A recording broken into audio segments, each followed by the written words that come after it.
Bonsoir, je ne parlais français, mais nous avons étudié français dans l'école quand nous sommes jeunes, mais maintenant pour moi c'est plus facile de parler anglais.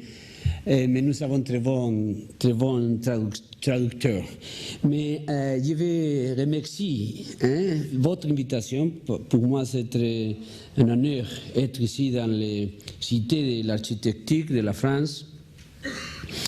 Les conférences, il serait avec deux parcs. Le premier parc, je vais lire quelques concepts. Et il serait moins ou plus 15 minutes. Je traiterai de lire en français. Mais après, le second part de la conférence, il serait avec l'explication sur 5 gros projets. Je parlerai espagnol parce que mon français, je crois que c'est pas bon. C'est pas bon. Mais dépend, parce que peut-être je peux commencer à parler français. Aussi avec les traducteurs, je parlerai un peu. Pour moi, c'est très difficile de parler doucement, mais je traiterai de parler doucement. Sommes-nous en train d'assister à un monde où le manque d'espoir et d'aspiration est la principale caractéristique, à un monde où seule la loi du marché est la référence suprême? Nous communiquons en permanence, mais nous ne prenons pas le temps de penser au temps que nous voulons créer. Est-ce que tout est faible et superficiel?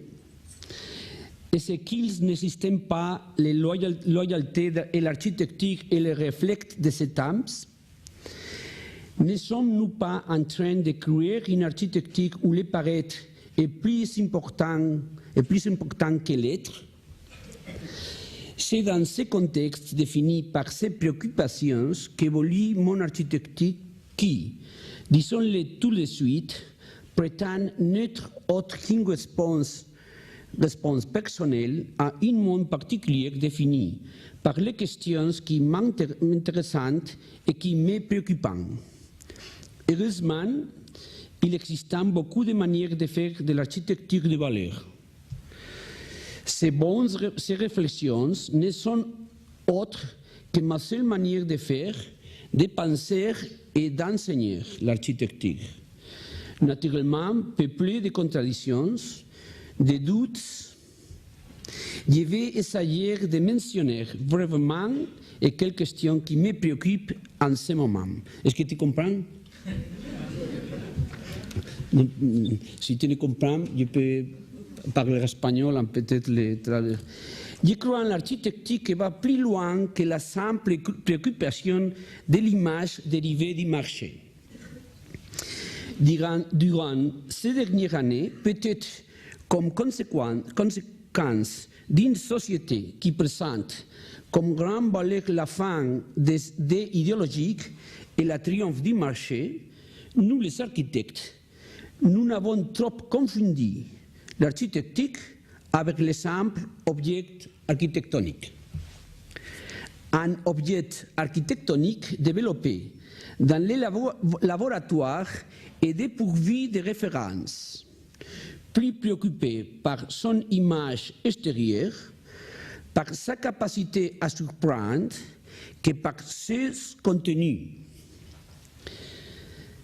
Nous ne devons pas oublier que l'architecture sert à une société, née dans un contexte et dans un temps.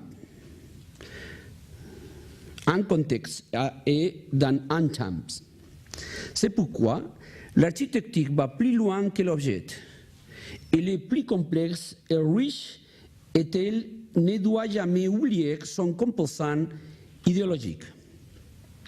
C'est grâce à cette seule conviction qui revendique la nécessité d'une architecture basée sur des contenus que je peux exercer mon travail. Je crois qu'on doit surpasser toutes les calligraphies superficielles qui a abondé dans les objets architectoniques durant cette dernière année. La forme dans l'architecture ne peut seulement se comprendre que comme sujet de contenu. La calligraphie n'est seulement qu'une apparence. Ainsi, je m'intéresse surtout et fondamentalement à l'espace public et à la capacité que celui-ci a d'établir des relations entre les différentes architectures. Les relations établies à partir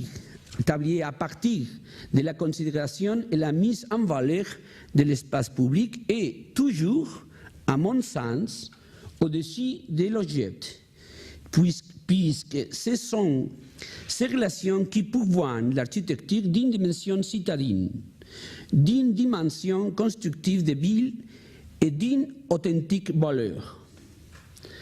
L'architecture doit redéfinir le sens de l'interdisciplinarité. La relation disciplinaire entre l'architecture et les autres disciplines et les réalités est un fait. Ça s'est toujours produit tout au long de l'histoire. L'architecture, en tant que discipline sociale et de service, implique une curiosité intellectuelle. Cette curiosité, ce besoin de se poser des questions, est une condition requise préalable pour faire de l'architecture.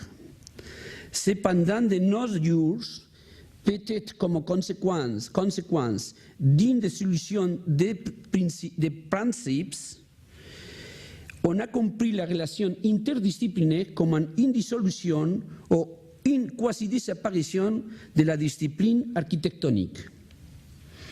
Je m'intéresse seulement à une relation interdisciplinaire qui contribue à améliorer la réponse architectonique à partir de la considération et de l'affirmation de notre discipline. L'architecture et nous les architectes, nous devons continuer d'être ceux qui prennent les décisions finales au sujet commun du programme, de la relation avec le lieu, de l'espace ou des processus de matérialisation du projet. D'après seulement cette croyance, et sans renoncer à notre fondament, admettant les différentes manières de faire face au projet d'architecture, nous pouvons comprendre une relation interdisciplinaire positive et non dissolutive. C'est pourquoi je défends une conception généraliste de l'architecture d'après la conviction de l'existence d'une discipline spécifique. Si vous me permettez, je vous indiquerai quels sont les principaux points qui, appartenant strictement au corps disciplinaire de l'architecture, influencent mon travail.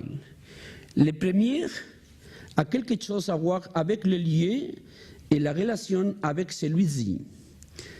Un lieu n'est pas seulement physique, et aussi idéologiquement actif. Autant un lieu qu'on imagine qu'un lieu qui existe. Autant un lieu qu'on désire qu'un lieu qu'on transforme. Le deuxième a quelque chose à voir avec l'espace et de manière plus particulière avec la relation entre l'espace privé et l'espace public. Les morceaux d'espace et les relations entre le public et le privé, les relations physiques et visuelles ont produit quelques-uns des moments les plus fructueux de l'histoire de l'architecture. Pour finir, la matérialisation, les matériaux et ses techniques, ses capacités d'exprimer une idée et sa valeur pour être construite, condensant sans doute quelques-unes des réflexions les plus intéressantes du moment.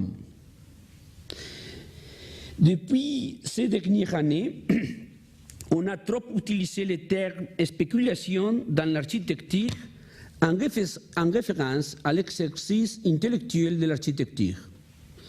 Je préfère parler au monde étudiant, aux élèves, d'investigation comme quelque chose d'opposé à la spéculation.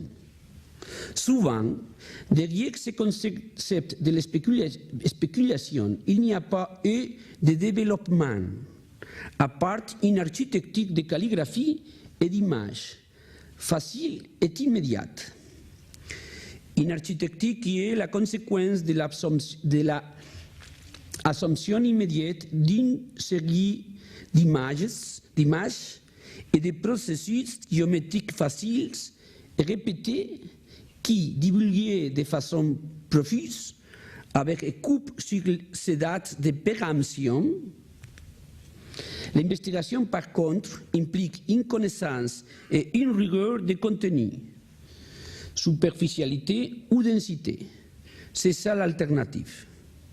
Les étudiants de l'architecture doivent fondamentalement comprendre qu'ils ont le droit de se tromper, qu'ils devront aller plus loin et étant assumer les risques, mais que ces risques doivent être illustrés, formés, faire l'issue d'une connaissance sérieuse et non du fait de réduire l'architecture à une pire apparence ou à une pire image.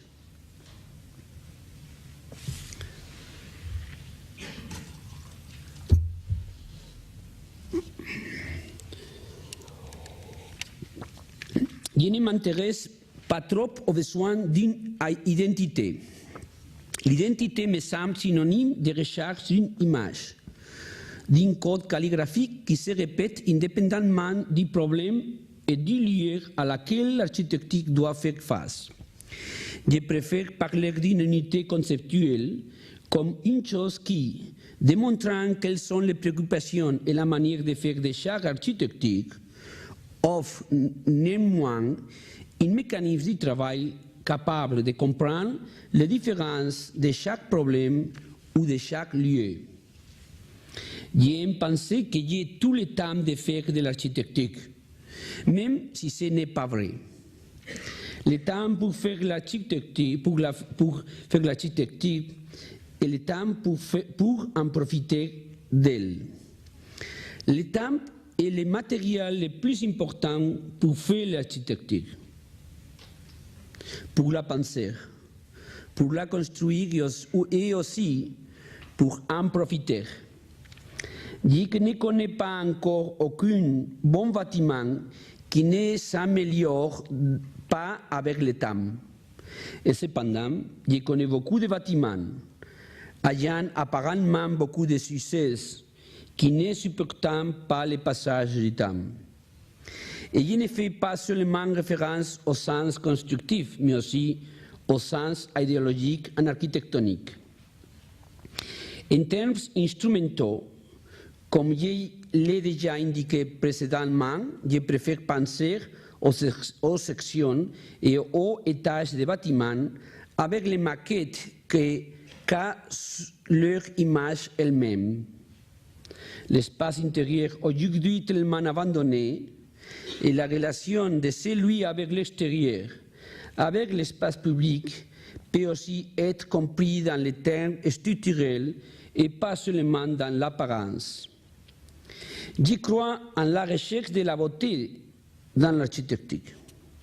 Mais cette beauté, je ne l'entends pas uniquement dans des termes sensoriels. Je l'entends liée au contenu et même plus à une dimension éthique de l'architecture. Le processus de progrès dans l'architecture consiste précisément à substituer les certitudes de la jeunesse, sensorielles et intuitives, par des questions en rapport avec le contenu et les valeurs de ce que nous faisons. C'est pour cela que je vous l'avoue, j'ai chaque fois plus de doutes et il me résulte très difficile de faire une architecture qui me fasse sentir convaincu. En parlant de la dimension éthique de l'architecture, permettez-moi de faire une remarque au sujet de la responsabilité de l'architecture sur les moyens. J'ai toujours pensé que la relation entre les moyens utilisés dans un projet et les objectifs reçus devait être adéquate. Ceci est pour moi un concept qui me rapproche de mon idée de la beauté. C'est pour cela que je crois que pour répondre à une société qui ne peut pas se permettre de gaspiller des moyens, ce dont on besoin, c'est de plus de responsabilité. Mais responsabilité est dans ce cas précis synonyme de plus d'intelligence architectonique. C'est pourquoi, face aux autres idées qui défendent l'apport de moyens techniques extraordinaires, de nouvelles technologies chaque fois plus sophistiquées, ou pire encore, celles qui prétendent développer une sorte de style environnementaliste, je réclame simplement plus d'architecture, plus d'intelligence, plus de connaissances. On ne peut pas imiter la nature et nous ne pouvons pas non plus avoir une relation de complexe en rapport avec elle. C'est pour cela que je ne m'intéresse pas beaucoup à ce qui rendent publique l'assomption d'une architecture dont l'objectif est de disparaître dans celle-ci. La ville et les bâtiments qui se sont le mieux mis en relation avec la nature sont les fruits de la pensée rationnelle à la pensée abstraite, et parlant d'une activité humaine la plus naturelle. Je défends donc une architecture qui comprend la respecter relation avec la nature du point de vue de l'exercice abstrait et artificiel de l'architecture. Ce n'est pas pour cela qu'elle est moins respectueuse avec la nature. Pour terminer, je revendiquerai le terme de service. L'architecture et son exercice, c'est du service. Mais service ne veut pas dire servilité.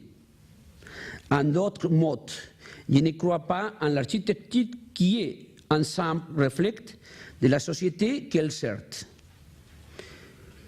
Qu'est-ce que nous a demandé la société jusqu'à maintenant? Construction et spectacle. Mon idée du service a en ce sens quelque chose à voir avec une certaine idée de transgression. Il s'agit de donner plus que ce que la société réclame.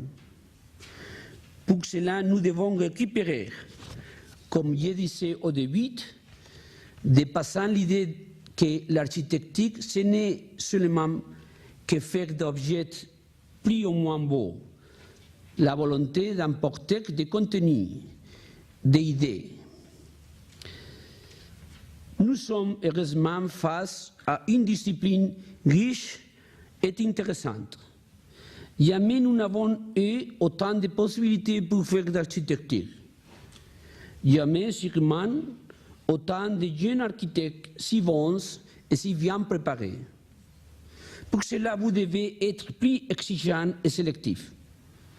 Ne réduisez pas l'architecture seulement à l'expérimentation graphique. Notre profession requiert de la recherche, de la rigueur, des risques et de l'espoir. Soyez optimistes parce qu'il est possible de faire une architecture avec de l'intensité, avec les mains gauches. Vous avez une responsabilité, spécialement les jeunes architectes, dans les étudiants, vous avez une responsabilité et vous vous retrouverez dans ces moments difficiles, spécialement quand vous vous soulèverez face aux déjà connus, à ce qui est facile et voudrez aller plus loin. Faites-le parce que vous amuserez. Je ne connais si tu as compris en français, mais je peux donner après, si quelques personnes veulent les textes, je peux donner une photocopie. El primer proyecto que vamos a ver es un proyecto en una de las ciudades históricas más importantes de España, la ciudad de Ávila. Está situada aproximadamente a 50 kilómetros al norte de Madrid. Se trata de un auditorio, palacio de congresos y con unas zonas de exposiciones cerca, exactamente a 70 metros de uno de los recintos amurallados de las murallas góticas más importantes de España. Ávila es patrimonio de la humanidad. Hay dos ideas, yo no voy a explicar, no voy a describir los proyectos, solamente voy a hablar de aquellos aspectos conceptuales que están detrás del proyecto. La descripción queda clara en las imágenes, por lo tanto no voy a... El proyecto se basa en dos ideas. Una primera idea más conceptual que tiene que ver en general con la ciudad, pero también tiene que ver con los personajes que producen esa ciudad. Esta es una fotografía de principios del siglo XX. Ávila es una ciudad de Castilla. La gente de Castilla solía ser una gente ruda, callada, discreta, seria. Y de alguna manera está recogido en esta fotografía, que yo creo que es una fotografía donde la densidad es un concepto claro. Donc cette photo urbaine, vous en voyez la densité, vous voyez également l'enceinte fortifiée, c'est une photo de 1910. Est-ce qu'on entend la traduction? Et vous voyez également vous voyez les espaces publics au centre de la ville. Mais on retrouve également une densité très importante ici qui est la densité naturelle, à savoir la densité physique. Tout le paysage qui entoure la ville d'Ávila est un paysage où le granit est exploité, il sort du sous-sol, il est la fleur. Et l'homme, avec ces morceaux de granit, a été capable de construire ces mesures, ces éléments artificiels, cette nature artificielle qu'est l'architecture. Nous devons travailler sur... Nous avons dû travailler sur cette pente. Donc, je parle d'abord du premier concept, à savoir la densité. Donc, pour une ville avec cette densité, c'est le premier concept, le tout premier. Le deuxième principe, donc, après le concept, après la densité, avait à voir avec la proximité des murailles. C'était un concours national, il y a eu 180 projets qui ont été présentés et la plupart des bâtiments qui ont été présentés étaient très spectaculaires. Et ils se situaient au-dessus de la pente. En fait, ils étaient tous en haut. Ce que nous avons décidé, c'est de creuser la pente et d'enterrer le bâtiment. Il y a en gros 25 000 mètres carrés avec un auditorium pour 800 personnes, 1800 personnes, un autre pour 500, ensuite une zone d'exposition. Et nous avons décidé d'enterrer le bâtiment afin que... je poursuivrai plus tard. Voilà, je m'interromps pour donner ces images des points de vue. Une autre idée importante du projet, c'était de voir comment on a enterré le bâtiment de telle façon que les auditoriums, les parties des scènes qui avaient 30 mètres de hauteur puissent offrir en fait une hauteur inférieure à la muraille de la ville, muraille fortifiée. Donc, il s'agit d'un bâtiment dense, je répète, et la possibilité de manipuler pour offrir une hauteur moindre par rapport à la muraille et créer un espace intermédiaire entre les deux où l'on peut organiser d'autres manifestations ensuite. Mais donc, voilà quelles étaient nos conditions de départ dans le projet. Ici, on a manipulé la topographie. Ici, nous avons maintenu la pente de la topographie initiale de telle sorte que les camions puissent avoir accès aux scènes. Voilà donc le début du projet. Sur ces images, vous envoyez l'organisation, les auditoriums, les aires de service, comment on y accède au travers de la place. Voilà les maquettes du projet. L'accès se fait par le niveau donc supérieur. Nous allons voir maintenant quelques images qui nous permettent d'avoir le point de vue des murailles et du bâtiment également. Le granit que nous avons utilisé est le même granit qui a été utilisé pour les murailles. Sauf qu'aujourd'hui, ce granit des murailles est beaucoup plus sale. Sur les murailles, il est beaucoup plus sombre. Et le nôtre est beaucoup plus clair, mais au bout du temps, il acquérera la même couleur. Voilà ici une image où vous voyez cet espace de relation qui est un espace très important. Au lieu d'être un bâtiment très grand, ici, on descend. Et cependant, il y a tous les services qui sont disponibles dans le bâtiment. Ici, j'aime beaucoup cette photographie parce qu'elle vous montre la juxtaposition des différentes pièces historiques. Vous avez la rivière, vous voyez comment le bâtiment, même s'il s'agit d'un bâtiment très dense qui a été construit de façon très dense, comment cependant il a toute une série d'éléments qui peuvent jouer avec le contexte.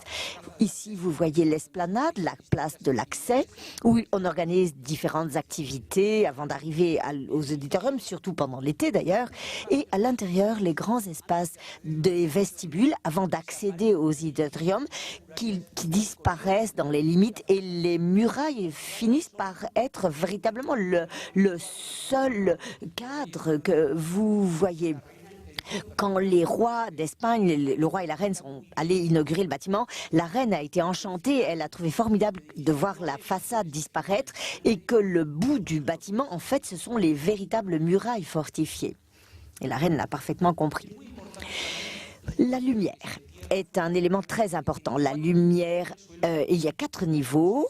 Et ce que nous avons fait, c'est de creuser, couper les voûtes pour qu'il y ait toujours de la lumière naturelle.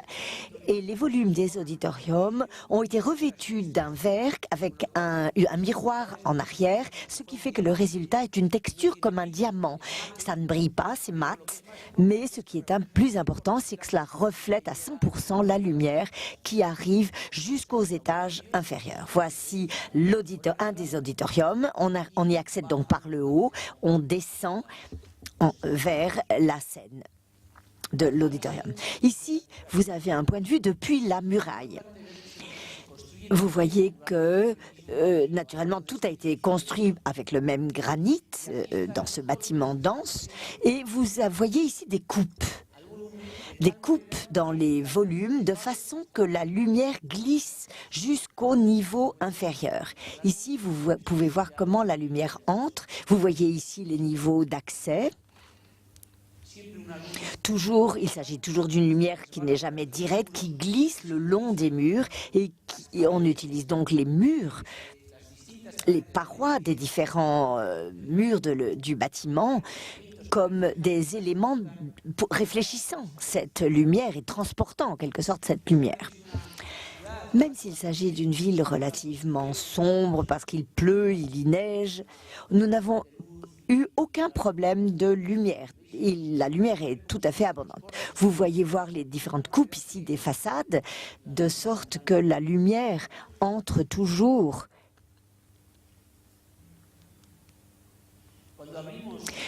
Quand nous ouvrons les fenêtres vers le paysage espagnol, un paysage très dur de Castille typique, un paysage difficile, plein de pierres, où il est difficile d'y cultiver quoi que ce soit. Cependant, c'est un paysage qui est très beau dans sa force et dans sa densité. Il n'existe pas de cadre, ce sont de simples ouvertures avec un verre, et à nouveau ici c'est l'idée de la densité. Ces murs se transforment en un espace où les gens peuvent être, mais le paysage s'incorpore de façon directe, comme s'il s'agissait en quelque sorte d'un tableau. L'organisation du bâtiment est très claire, comme je vous le disais. Nous avions un programme également qui comprenait une zone d'exposition de 3000 mètres carrés. On nous demandait que cette zone d'exposition fût indépendante du programme des auditoriums. Il fallait donc pouvoir utiliser cela de façon indépendante, puisqu'il y a des expositions qui fonctionnent indépendamment des concerts, et nous devions donc procéder de la sorte. Donc, j'aimais beaucoup cette image ici que vous voyez. Et je reviens à l'idée de la densité, dans ce cadre de la densité naturelle, le jeu entre ces pierres organiques qui essaient de sortir du sous-sol, l'architecture construite entre la nature et l'architecture construite, donc. Et puisqu'il nous fallait résoudre un problème de pente, d'accès, vu la topographie, il fallait faire appel à un jeu du même matériau, mais avec une pièce plus construite. Et cette pièce nous servait également à résoudre la connexion entre la partie supérieure et le paysage de la rivière. En plus, cela permettait un accès indépendant et un fonctionnement indépendant. Naturellement, cette zone d'exposition communique par les étages inférieurs avec les auditoriums. Il était difficile de construire cet élément. Et pour ce faire, vous allez voir ce que nous avons fait. Vous pouvez voir ici cette pièce. Et l'indépendance de cette pièce, même s'il y a communication par les étages inférieurs, avec la zone de passage. Le plus compliqué a été de construire cette pièce avec une géométrie pas aussi claire. Ce que nous avons fait, ça a été de couper chaque mètre et créer ainsi une sorte de côte, des côtes étroites d'un centimètre, chaque mètre d'un centimètre d'épaisseur métallique pour éviter les effets de torsion, ce qui a donné lieu à un plafond très attirant, tout à fait différent, appuyé sur une poutre énorme qui a 50 mètres de long et s'y appuie tout ce plafond. Toujours la présence, la relation avec les murailles et le paysage qui est une chose essentielle. Voilà les zones d'exposition, 50 mètres sur 40 mètres, c'est-à-dire 2000 mètres carrés qu'on nous demandait pour les expositions. Ceci est donc communiqué aux auditoriums au travers d'accès. La lumière, à nouveau, la lumière entre toujours sur le côté et glisse le long des éléments. Ce n'est jamais une lumière très directe, c'est une lumière qui tâche de tirer un maximum d'effet avec les formes. Les murailles, toujours dans le fond, avec les reflets dans l'intérieur du bâtiment.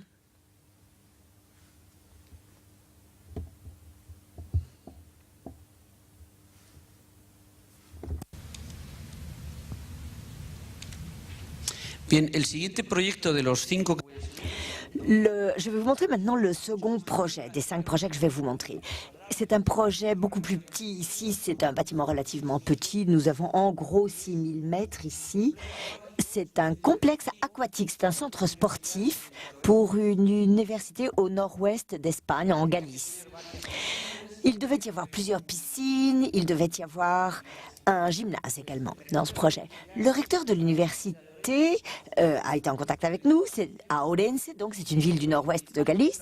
Le campus de l'université a 2 parties très distinctes. Une partie qui est celle-ci, qui est la partie urbaine, intégrée à la ville, et une autre partie qui est nouvelle, qui est en dehors de la ville, coupée par cette voie d'accès à haute circulation. Nous devions construire ici, dans cette partie nouvelle. Ici, vous pouvez le voir, c'est la partie nouvelle de l'université. Vous pouvez voir, dans le fond, la partie plus ancienne. Et entre les deux, il y a des logements universitaires. Voilà le bâtiment. Et j'ai décidé qu'au lieu de construire la partie plus basse, je voulais construire le plus haut possible et le plus proche possible de la ville. Parce que je croyais comprendre que ce programme était pensé pour les étudiants, mais que toutes ces piscines, toutes ces zones sportives pouvaient également recevoir les habitants et avec un multi-usage mixte donc pour la ville et l'université, et que cela pouvait amener à conduire à une amélioration de la communication entre la ville et l'université. On a prévu des feux de circulation, etc. Il y a une bibliothèque qui existait, qui était plus difficile pour l'usage de la ville, mais donc dans notre cas, c'était tout à fait possible de créer cette communication. Il y a 2 idées principales dans ce projet.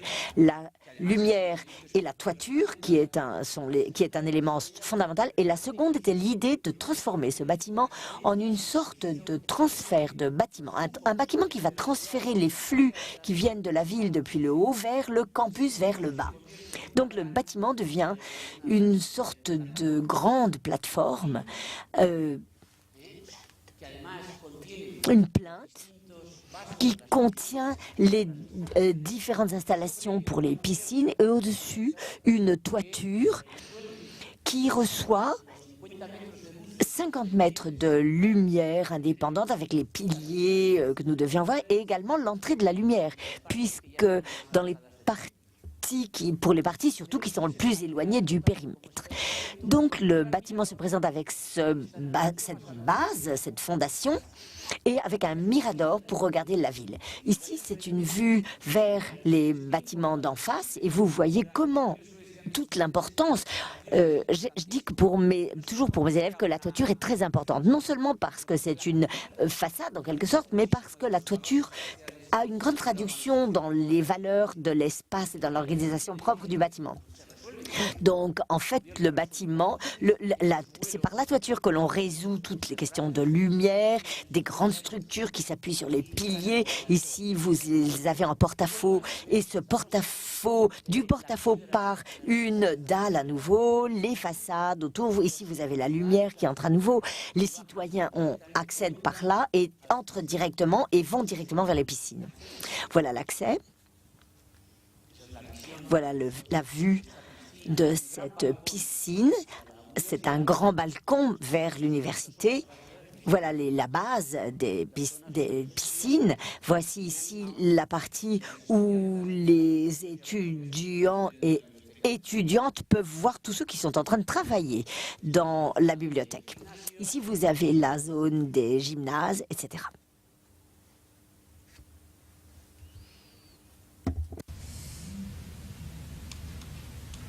Este es el resto del campus y es una situación, pues la verdad es que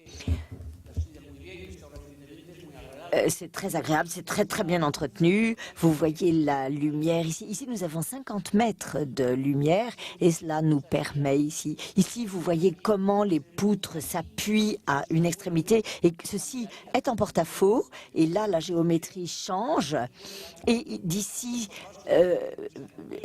en fait, ce n'est pas vraiment un porte-à-faux, mais ça, on a l'impression que cela pend. Ce qui est en porte-à-faux, ce sont les poutres. Et à partir des poutres, vous voyez l'appui sur la ligne.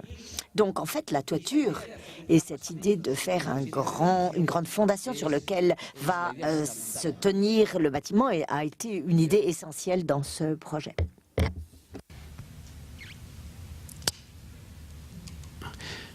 Bien. Le projet suivant est pour moi un projet que je chéris beaucoup. Ça a été un projet qui a été difficile. Il est le fruit d'un concours. Tous les projets que je vais vous montrer aujourd'hui sont le fruit de concours. Nous avons eu une fois simplement une commande privée qui, au bout du compte, n'a pas été réalisée. Aujourd'hui, nous avons une autre commande privée, et je crois qu'elle ne va pas se faire non plus. Donc, je pense que, comme l'Espagne il y a eu beaucoup de possibilités de faire de l'architecture, mais avant la crise, 2 ans avant la crise, on avait beaucoup fait, et les budgets de l'État ont été plutôt consacrés à l'entretien qu'à de nouveaux bâtiments. Donc nous avons essayé d'aller à l'extérieur, à l'étranger, ce qui n'est pas si facile. Donc tous les projets que je vais vous montrer sont des projets gagnés par concours. Donc ici, c'est le musée d'archéologie du Pays Basque, dont la capitale est Vitoria. Ici, vous pouvez voir la ville historique de Vitoria, la ville nouvelle, et parfaitement clairement indiquée la ville gothique. Voilà les murailles d'enceinte avec la cathédrale, etc. Ici, dans cette partie, on a donc fait un appel d'offres pour un concours. Il nous a été proposé de mettre le bâtiment à l'extérieur. Pourquoi? Vous connaissez le problème de l'État, le problème du séparatisme basque, du nationalisme. Aujourd'hui, fort heureusement, les assassins ne sont plus dans la mouvance actuelle, mais à l'époque, oui, c'était une zone marginale du centre historique où vivaient la plupart des citoyens qui appuyaient les partis terroristes, l'État. Donc, c'était un mélange de personnes peut-être sans horizon économique qui soutenaient l'État comme un mécanisme pour protester contre l'État. Il y avait aussi beaucoup d'immigrants qui venaient du Maghreb, qui habitaient dans ce quartier. Donc, la situation a été qu'il y a eu une détérioration terrible de tous les bâtiments de ce quartier. Tous les bâtiments étaient sales, graffités. La ville dépensait 4 millions d'euros rien que pour nettoyer les graffitis et les saletés. Le gouvernement m'a proposé à partir de là il m'a dit, vous avez gagné le concours, on fait le projet ailleurs. Or, moi, j'ai maintenu l'idée qu'il fallait faire ce projet là même. Je suis peut-être ingénue, mais je crois que l'architecture est en mesure d'établir certaines intensités sociales. Je crois que même si je ne crois pas à l'architecture du spectacle, je l'ai déjà dit, je crois que c'est de l'architecture de dessin, calligraphique, qui ne cherche qu'à faire semblant, mais ne pas être. Et vous le verrez dans le projet suivant. Je crois que l'architecture, cependant, est en mesure, au travers de sa capacité de représentation, de transformer dans une certaine mesure le lieu où elle se situe. Et de transformer également la société qui entoure le bâtiment. Pendant 6 ans, j'ai parlé à la radio, à la télévision, et j'ai dit cela valait la peine de faire un bâtiment à cet endroit-là. C'était un bâtiment d'archéologie où on allait montrer et expliquer toutes les racines du peuple basque. Et que réellement, le lier au centre historique était une opportunité formidable pour repenser en termes culturels tout ce que cela signifiait. Et je pensais qu'il était vraiment possible d'établir une coexistence de la part de tous ces habitants avec ce qu'est la culture qu'il défendait. Et donc, après 6 ans, et après avoir créé ce bâtiment, si vous allez à Vitoria, vous verrez qu'il n'y a plus un seul graffiti. Tout est parfaitement entretenu et propre. La capacité de réforme des bars, des bâtiments autour a été vraiment une chose extraordinaire. Au moment où on faisait le bâtiment, parce que ça a été très lent, pour des raisons motifs budgétaires, les gens ont peu à peu accepté le bâtiment, se sont véritablement sont tombés amoureux du bâtiment. Et ceci est plus important encore que le projet architectonique lui-même. Ça a été un projet véritablement de transformation sociale. Ce sont des exemples connus dans l'histoire. Ça s'est produit avec Beaubourg, avec le Guggenheim à Bilbao ou ailleurs. Bon, donc le bâtiment a été fait sur un terrain de cette forme en L, à côté d'un autre musée, d'un bâtiment historique où l'on avait fait des transformations, il y a déjà quelques années d'ailleurs mal faites, avec une pièce d'architecture, mais qui n'avait vraiment pas de valeur. L'architecteur qui avait fait cette transformation a détruit dans une grande mesure les valeurs du bâtiment. Mais bon, c'était un bâtiment institutionnel, c'était un petit musée de cartes à jouer, qui a une petite valeur historique, disons, et il est resté là. Le bâtiment se faisait donc entre cette rue, qui était une rue dite de Cuchilleria. Les rues portaient les noms comme des métiers, et c'était la rue donc de la coutellerie. Ensuite, de l'autre côté, c'était la rue de la peinture, de la teinture des pots. Et voilà l'endroit où on devait faire le bâtiment. Voilà ici une image du type de bâtiment gothique. Donc c'était une région très dense et très profonde. On peut résumer le bâtiment en 2 idées. Le premier a à voir avec l'approximation citoyenne. Le bâtiment comme élément de la ville et la dimension d'espace public. J'ai proposé de maintenir la forme de L, 2000 mètres carrés, 3 niveaux. Importantes. Il y a un niveau de catalogue, photographie, etc. Tout ce qui est nécessaire dans un musée d'archéologie, et ensuite les zones d'exposition. Il fallait créer un espace public d'accès, une petite place d'accès. Ceci était très important puisqu'il s'agissait d'un quartier gothique, dans une ville gothique, totalement densifiée où il n'y avait aucun espace public. La création de cet espace public était de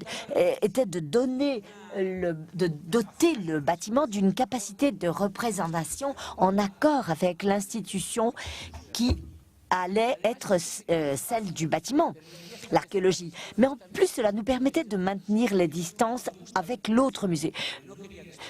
Je voulais pas du tout mépriser l'autre musée. Je crois que c'est une bonne chose maintenant. C'est une bonne chose pour les gens qui viennent maintenant, qui visitent souvent les 2 musées en même temps. En plus, c'est une zone d'accès facile avant l'accès au musée. Le musée est un bâtiment public et il doit y avoir un accès. Donc ici, on a mis toutes les zones d'exposition. À droite, là, les bureaux, en suivant cette géométrie étroite qui jouait avec les géométries très étroites existantes auparavant dans le quartier. Et vous voyez qu'ici, on a prévu les expositions temporaires pour pouvoir dialoguer avec la géométrie du bâtiment qui existait auparavant, l'autre musée. Donc, un patio à l'anglaise qui permettait à l'étage inférieur d'avoir une lumière naturelle. Et en bas, on allait mettre les archives. Voilà l'urbanisation, l'accès. Je veux que vous remarquiez le volume ici et les épaisseurs de ces murs-là. Ici, comme vous le voyez, il y a un escalier. Et ici, on va voir plus tard ce qu'il y a. Parce que cela va expliquer le second concept qui est en arrière du bâtiment. D'un côté, il y a l'idée urbaine. Et maintenant, nous allons parler de l'idée qui est de comprendre ce qu'est un musée d'archéologie. Voilà l'accès. Là, la nuit c'est fermé, les expositions provisoires, temporaires, la façade structurelle, construite en bronze, mais qui a un point de vue structurel. Ces grillages vraiment supportent l'édifice. Ce que je vous disais tout à l'heure, la géométrie de la ville historique, les lotissements très étroits, gothiques, et comment nous avons joué avec cela. Ce n'est plus du tout le cas d'Avila.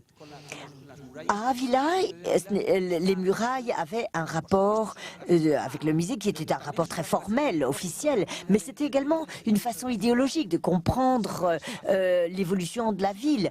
Ici, au contraire, c'est une relation qui est parfois beaucoup plus petite. C'est la relation de l'échelle, c'est la relation des petits mouvements qui se produisent dans la ville. C'est une autre relation, mais toujours dans le lieu et le contexte présent. Je ne crois pas à un élément, à un bâtiment autonome. Ici, vous voyez l'image.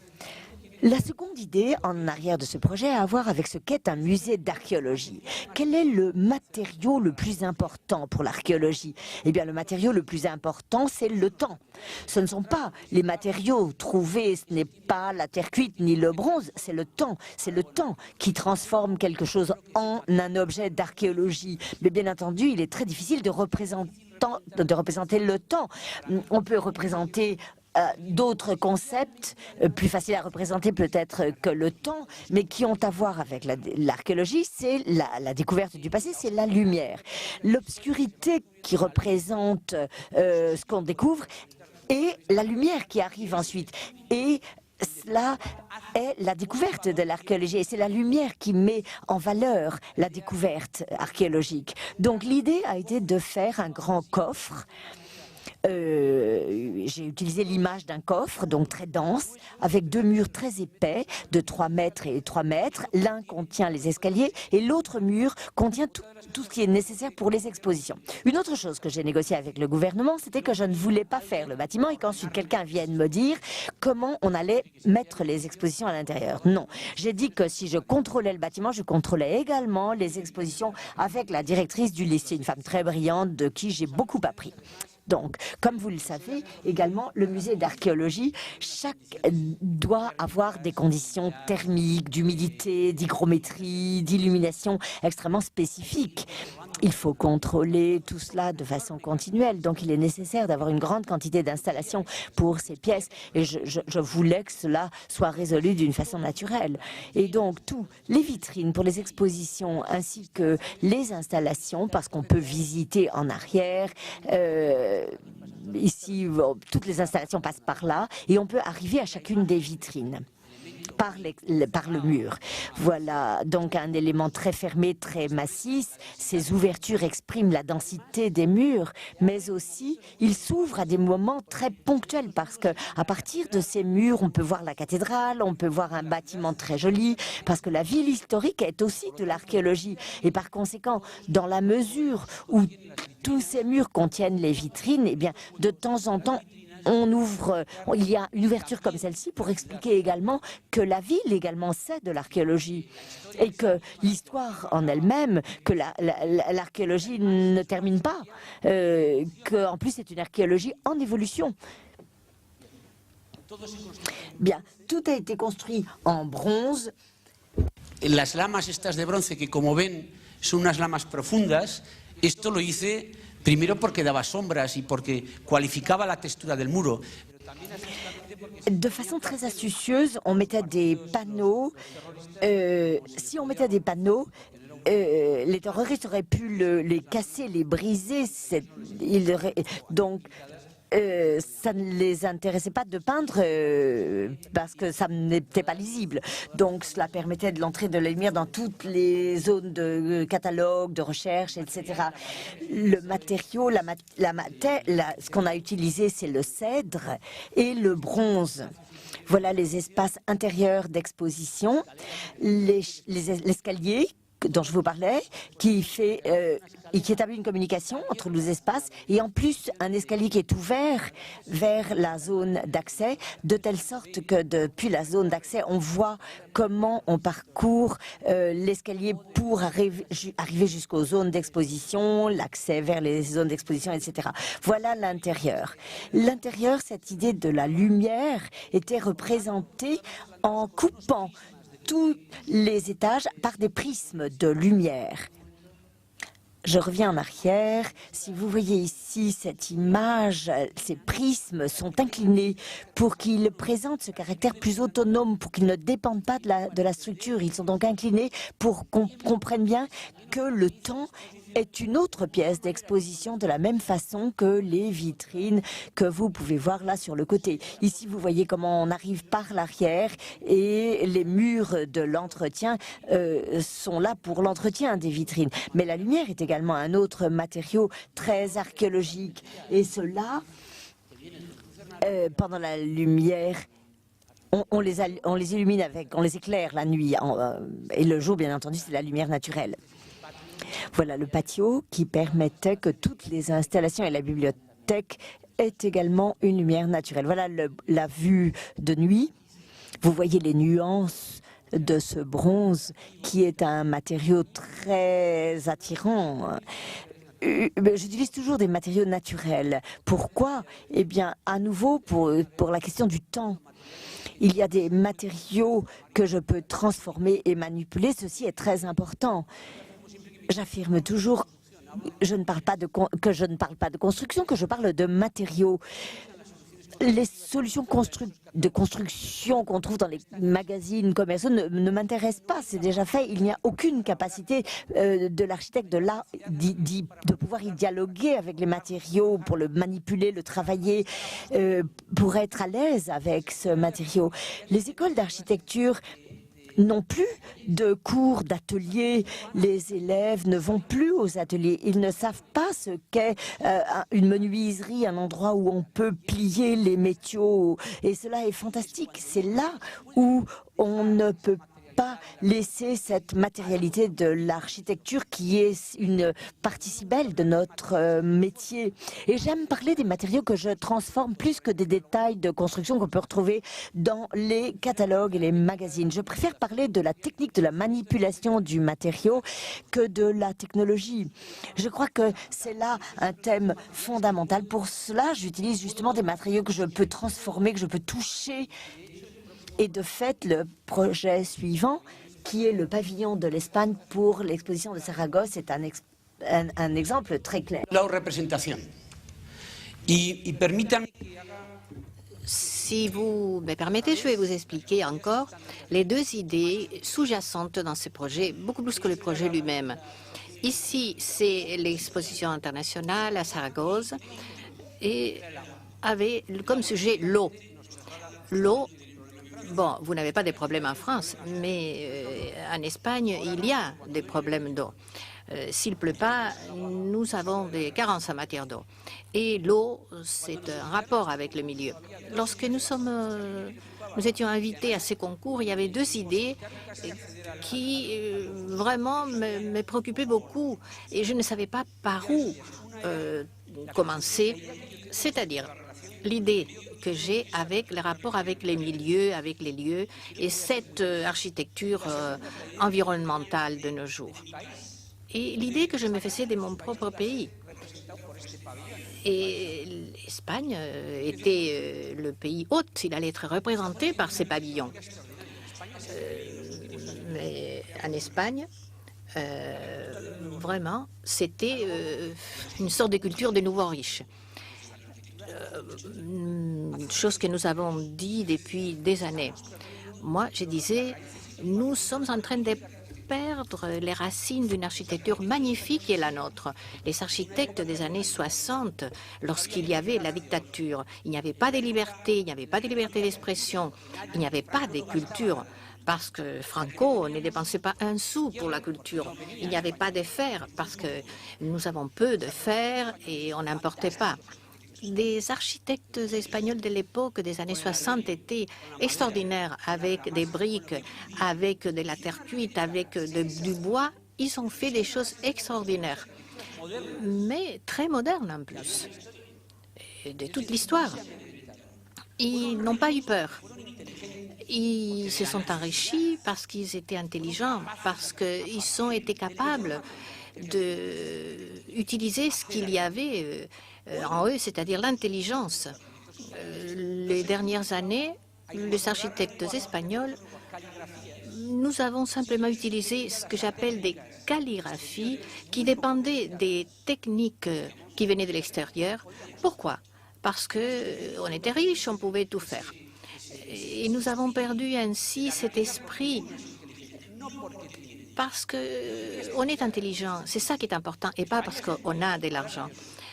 Espagne, pourquoi il est merveilleux? Parce qu'il y a des gens intelligents qui l'habitent. Et vraiment, la crise nous a vraiment fait prendre conscience de la réalité. Je pense que la crise nous a obligés à penser, à être intelligents, et c'est notre force, ce n'est pas avoir beaucoup d'argent. J'ai décidé de faire un édifice pauvre. Et les valeurs architecturales de ces bâtiments, je ne sais pas si j'allais réussir, mais allaient être en rapport avec les lieux, les matériaux, avec la lumière, avec tout ce qu'offre l'architecture, qui ne demande pas beaucoup d'argent. Bon, qu'est-ce qu'il faut? Pas beaucoup d'argent, mais un bon architecte. Et aussi l'idée que j'ai par rapport à l'environnement. Je crois que c'est une situation fallacieuse. C'est un mensonge collectif. L'architecture, préoccupée par l'environnement, ça a toujours existé. Ce n'est pas qu'il s'agit d'utiliser des technologies les plus sophistiquées, la technologie des plaques solaires, que nous ne savons même pas combien ça coûte, ni combien d'années il faut pour les amortir. Généralement, sont subventionnés par les budgets de l'État. Et ces bâtiments qui utilisent tous ces moyens, après, ils sont ou mal positionnés, mal orientés, qui coûtent 5 fois plus qu'un autre bâtiment parce qu'on a utilisé le dernier mot en matière de technologie. Ça ne paraît pas logique. Face à cette nécessité de donner une réponse, il faut faire de l'architecture moins chère et plus intelligente, qui soit sensible, qui soit bien orientée, qui comprenne les milieux dans lesquels elle se trouve, quels sont les mécanismes qui régissent cet endroit, quelle est l'économie de cet endroit. Et si on tient compte de tout ça, on réussira à faire quelque chose de moins cher. Ces bâtiments avaient 10 000 mètres. Un bâtiment à côté, 10 000 mètres, a coûté 15 fois plus que le nôtre. Et le nôtre n'était pas 15 fois pire ou 15 fois moins bon. C'est-à-dire qu'il y a une sorte de stylisme, d'esthétique environnementale, verte, écologique. Évidemment que l'architecture doit être responsable avec le milieu. Comment? En faisant d'une façon plus intelligente, et ça ne coûte pas plus. Et nous pensons résoudre le problème de l'environnement par l'argent. Il y a des solutions écologiques qui coûtent une fortune, une folie, 10 fois plus. peut-être elle est plus belle, même pas. Il ne s'agit pas d'un problème d'aspect, il s'agit d'un problème d'éthique. C'est-à-dire qu'une semaine avant le concours, je ne savais même pas comment faire le projet. Je n'avais aucune idée. Et je me suis dit, je ne me présente pas. On m'a invité à Toulouse à donner une conférence. J'ai rentré, c'était l'automne, c'était 7 heures de l'après-midi.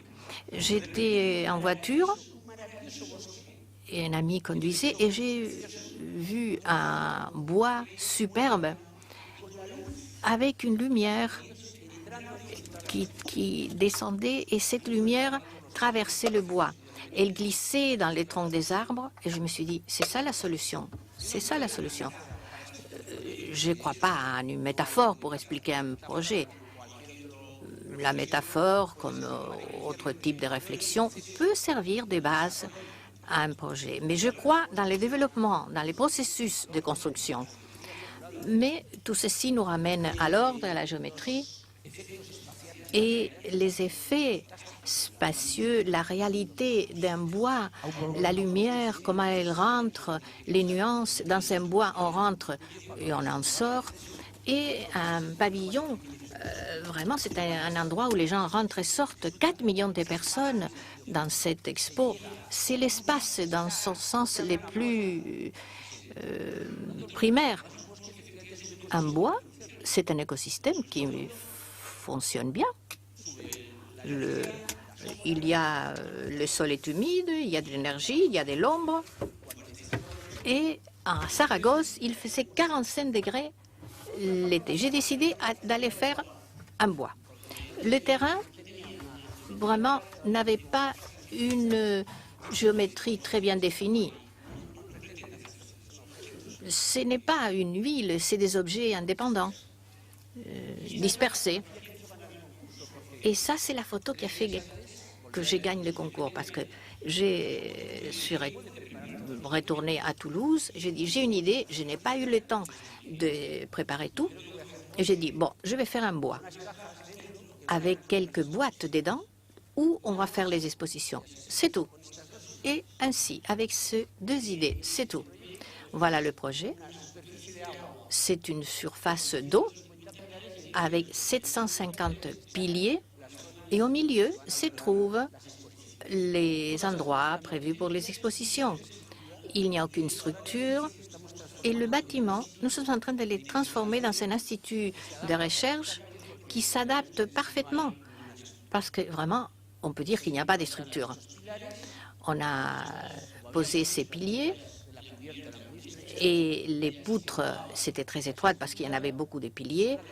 On enclenchait ici la structure et on utilisait seulement du bois, du fer aussi, et céramique et aussi le liège.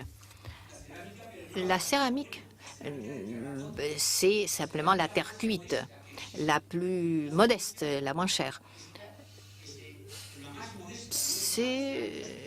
Il n'y a rien de sophistiqué. C'est celle qu'on utilise pour faire les objets que l'on vend à des touristes. Moi, j'ai appelé 7 ateliers d'artisans. Nous avons fait un moule et on a fabriqué 30 000 pièces à un coût.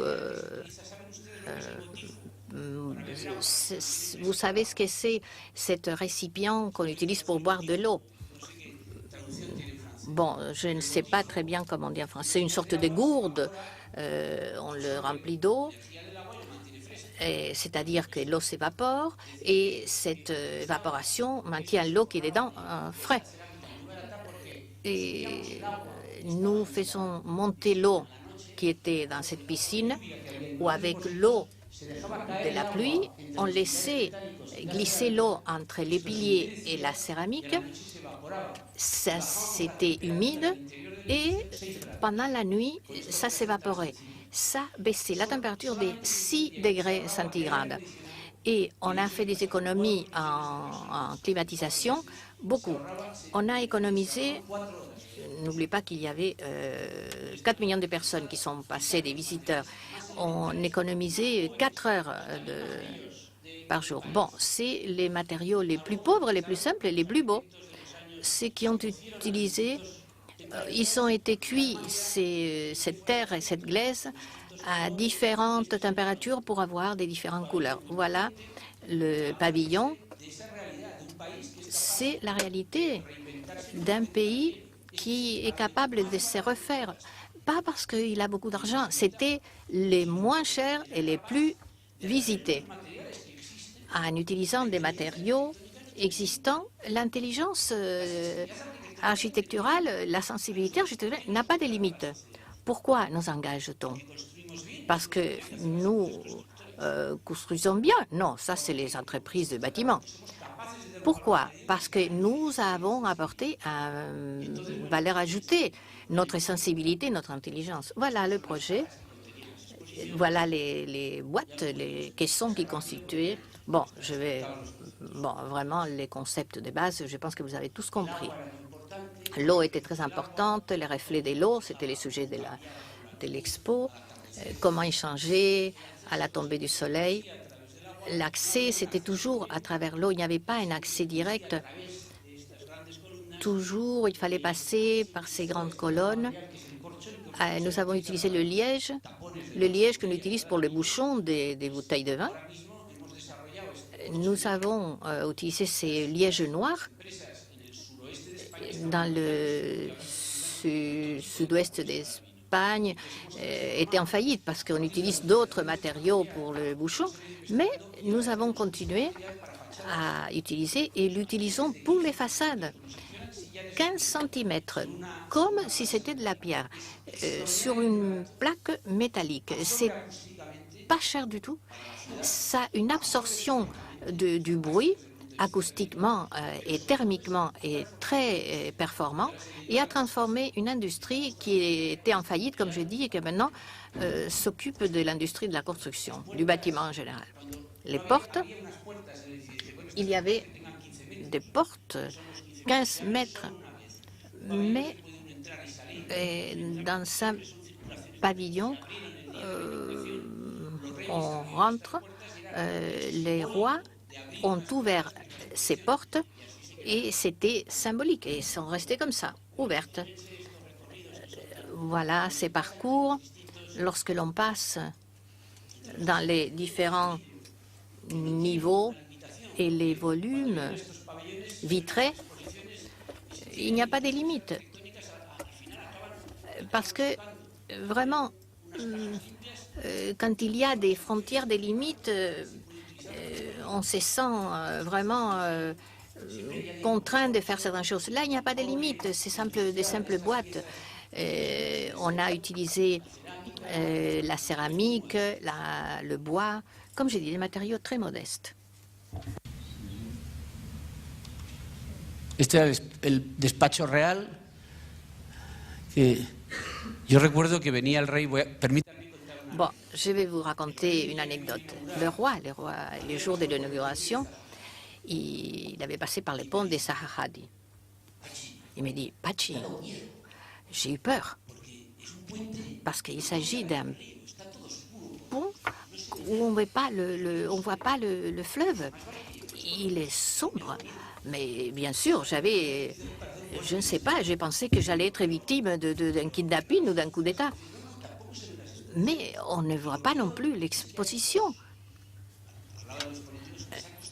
Il parlait des hommes politiques, ça nous a coûté très cher. Bon, je pense que le roi a été vraiment très juste dans ses critiques. La luz a la noche. La luz la resolvimos todo iluminando el agua también, ¿no? Si esto es un reflejo. Bon, voilà les reflets qui viennent de l'eau et montent ce reflet tout le long des colonnes. C'est une chose que vous pouvez voir. C'est très simple. Nous cherchons vraiment un côté assez raffiné, subtil. C'est de la céramique très modeste, très peu chère, très contemporaine. Là, vous voyez une céramique beaucoup plus luxueuse, mais finalement, c'est toujours de l'architecture. Et il y a d'une capacité infinie de bien tomber ou de tomber très mal aussi. Voilà le dernier projet fait pour ma fille. C'est d'un père pour une fille.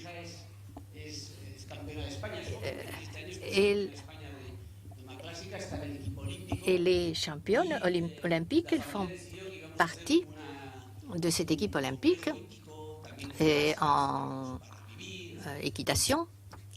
Et nous avons décidé de créer ce centre hippique qui finalement est devenu une sorte de centre de rencontre d'architecture. Chaque année, il y a une rencontre. En juin, il y a Rafael Moneo, Alfaro Sisa, d'autres architectes très connus. Et nous invitons la fondation qui a été créée par la famille invite 10 écoles d'architecture. Les meilleurs élèves de ces écoles passent 4 jours chez nous et 10 architectes jeunes d'Europe. Qu'est-ce qu'ils font? Ils parlent d'architecture pendant 4 jours. Ils se promènent à la campagne. C'est un endroit où il y a beaucoup d'activités, mais c'est surtout le cheval qui est l'élément principal. Au nord de Pamplona, c'est une vallée très jolie, très typiquement basque. On parle le basque le plus ancien, l'euskera, et bien sûr, il y avait aussi du bétail, à plus d'être des contrebandiers, parce que la frontière avec la France est tout près, à quelques kilomètres. Ces familles sont très riches, pas parce qu'ils sont maintenant des contrebandiers actuellement, mais avant d'entrer dans l'Union européenne, vraiment s'enrichissaient comme ça, et pas seulement avec des chevaux, des téléviseurs, enfin, bon, ces contrebandiers sont très sympathiques quand même. Je l'ai intitulé Nature pour une raison, qui est la suivante. Il y a une tentation de l'architecture aujourd'hui de mimer la nature, de se cacher dans la nature. Ça a été une constante dans l'histoire. Toujours, l'architecture s'est débattue entre une affirmation et une sorte de complexe. Aujourd'hui, nous en sommes à l'époque du complexe. Et je le comprends parce que nous avons fait de grosses erreurs, mais aussi quand on voit certaines architectures, on peut avoir confiance en ce sens qu'on peut répondre à la nature depuis l'affirmation de l'architecture et depuis la capacité d'abstraction qu'est, au bout du compte, l'exercice des architectes. Quand on voit ce genre de maison basque, formidable, puissante, forte, sans aucune timidité, d'énormes volumes qui contenaient les animaux à l'étage inférieur, au premier étage, les propriétaires vivaient, en haut il y avait les graines. Je ne crois pas que ces bâtiments soient agressifs dans la nature. Il ne me semble pas que la nature est endommagée par ces bâtiments, bien au contraire. Je crois que ce genre de bâtiments améliore la nature. Donc au moment où nous avons dû comprendre ce complexe, ici c'est une zone protégée de la Communauté économique européenne. C'est une petite structure typique du Pays basque avec des petits hameaux.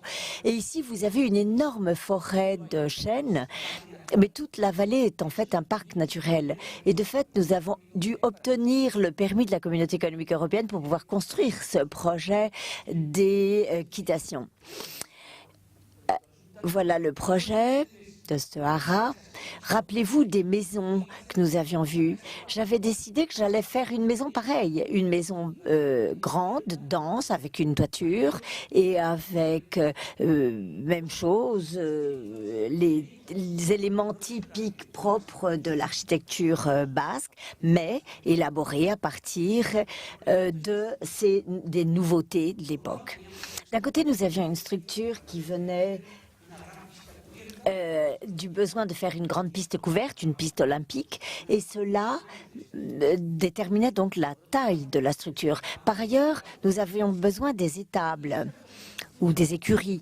Et d'un autre côté, les deux structure en reprenant les principes de l'architecture populaire, si on se rappelle des maisons.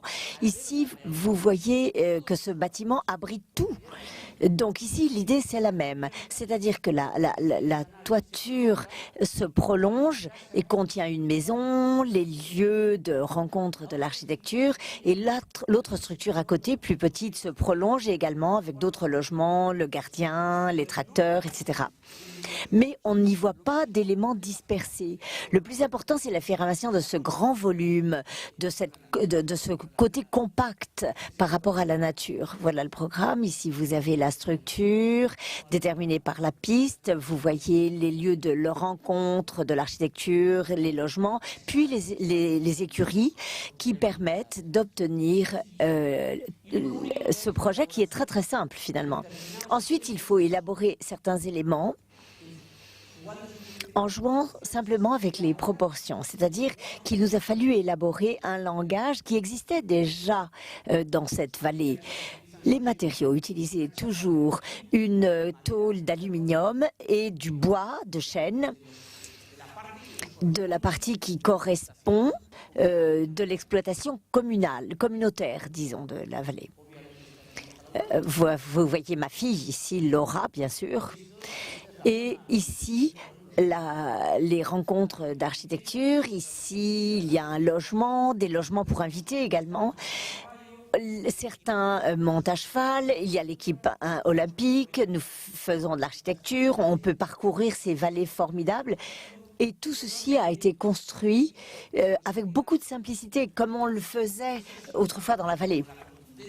Toujours avec les proportions, les dimensions de ce type de construction. Depuis le haut, je m'assois et je vois comment ma fille fait son entraînement. On peut prendre du café, je suis avec des collègues, je parle d'architecture, voilà, en prenant du café, voilà donc. Comment cette structure est faite à base de chêne, de façon très simple.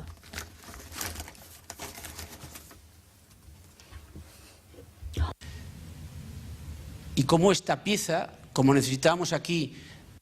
Et nous avions besoin de beaucoup de logements pour les gardiens, pour les invités. Il y a beaucoup de conciliabules, beaucoup de discussions dans cet endroit. Mais tout était construit d'une façon très simple, très élémentaire. Évidemment, on a vraiment travaillé beaucoup l'auvent, les auvents. Et s'il y a par exemple une marche, nous prenons un morceau de bois. Mais qu'est-ce qui est beau? C'est la nature qui est très forte, très présente du Pays basque. Et j'ai fini avec cette diapo. Je pense aux jeunes parce que c'est ça qui m'intéresse. Il faut jamais oublier ces besoins de risquer. Il faut... vous avez le droit de vous tromper. Mais prendre un risque, mais un risque assumé, un risque vraiment étudié. Il n'y a jamais eu autant d'informations et de formations. Mais justement, jamais il y a eu aussi d'architecture banale et qui ne pense qu'à l'apparence. Quand je pense d'une architecture faite avec la main gauche, je vais dire que le dessin doit être difficile à faire. Il doit avoir plein de contenu. La calligraphie est très simple, les dessins, les lignes. La société ne demande pas beaucoup, n'est pas très exigeante. Et très souvent, les bâtiments que nous voyons de nos jours, n'importe qui pourrait la faire, un dessinateur. Bon, il faut faire une bonne architecture et pouvoir vraiment profiter d'elle.